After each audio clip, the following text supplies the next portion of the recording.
The 2022 Press Week of the Nigerian Union of Journalists Edo State Council earlier featured a road walk and free medical treatment for members. The lecture and roundtable discussion is to create a blueprint of the role of the media in election coverage and highlight ways to overcome barriers of ethical practices. An expert in leadership management and a former director of the Nigerian Youth Service Corps, Professor John Abuere, while delivering a lecture on the topic 2023 general election, overcoming barriers to ethical media practices, said, "For the fact that the 2023 general election is described by many as important and a watershed of Nigerian democratic process, the media must be unbiased, objective and fair in its coverage and reportage." I invite you to join me in thinking through some of the problems of the country, especially as they relate to the 2023 general elections.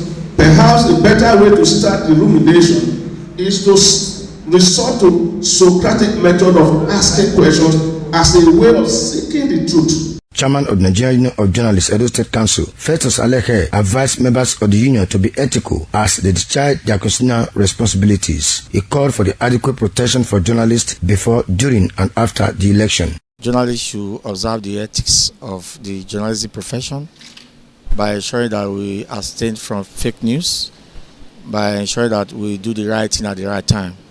But again, while we talk about this, we want to use the opportunity to appeal to the various security agencies that will be covering the Nigeria election in 2023 to ensure the protection of journalists, because all we have is just the pen. Well, by the time we get to the election period, we make phone numbers available.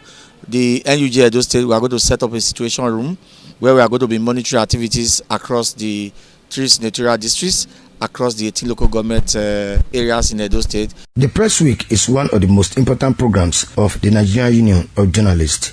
Donald Eminyen reporting.